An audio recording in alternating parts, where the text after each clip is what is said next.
I don't know if you can explain it to somebody what this kind of posting is. You have to be self-sufficient, generally, if you're going to go on one of these postings. But you have to be very independent and willing to take that leap. So sometimes the isolation it's not always a bad thing. You can look at a different way of life from an outsider's perspective. I'm Sandra Jager. I live in Budapest, Hungary. I'm George Jager, and I also live in Budapest, Hungary.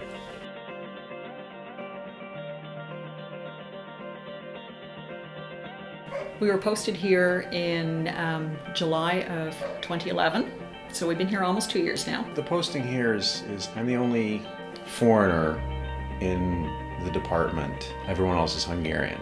Some of them have had experience in NATO postings, so they understand working with other groups. Many haven't, because they don't speak English, so they don't get posted outside the country. So I work in a Hungarian environment, but I deal with a lot of NATO stuff, so our language of work generally is in English. I mean, they'll talk to Hungarian to each other, but usually if it's important, they'll certainly tell me. It's just context. At the beginning especially, it was difficult with the language. George did do a year of language training, but it doesn't really adequately prepare you for everyday life. You know a few things, you know, he can communicate a little bit. I got just a 1 month class. The hardest part has been when you get things like notices. We had a notice from the city that somebody needs to come and do some work in the house. I can't read it. George had to take it to work to have it translated. This is, frequently we get something in the mail. The only non-Hungarians that I've got dealings with are actually the other attachés that I've hooked into. So the U.S. attachés, and there's 4 of them. It's fun. So there are social events that the attachés do, because again, they're isolated like we are. It's just that they have a slightly larger group. I do deal with depression. That maybe I was before, but all of this sort of brought it up to a head.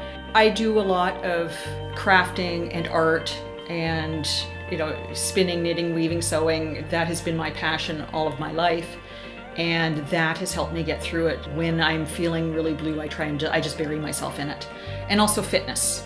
I spend a lot of time at the gym, and that gets me through day to day. It helps me too with adjusting. It's something that's stable in my life.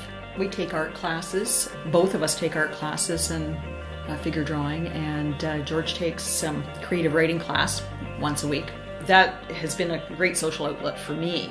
Be prepared to be, not worry about isolation. So if you're self-sufficient, a lot of stuff. But again, going on holidays is very helpful, because about once every 2 to 3 months, as our predecessor said, you must leave. You have to go somewhere different. But you have to be willing to go out and explore and try new things and experience life in another country. And you laugh at it because sometimes things strike us as absolutely ridiculous, and then other things are, hey, why don't we do that at home? But not much different from what we would do at home in many respects. I mean, we read books, we do our hobbies, we clean the house, We have 2 dogs, so we take them out, and we always have yard work to do. And then of course, we're 1 of 1, or 2 of 1 actually, because we count as 1. We see our kids and grandkids probably more here than we would have at home. And that's really interesting. That's because of technology, because we have the Skype. It's great because, I sign on and all of a sudden I hear, Grandma, and I hear these feet running down the hall. Look at what I got. And, it's great because we have a face-to-face relationship. It's completely different from when we were young and we got posted to Calgary and our families were in Toronto. And this is in 1989. And our kids had no relationship with their grandparents and aunts and uncles and so on. We're really fortunate to be living in this time where we can do this.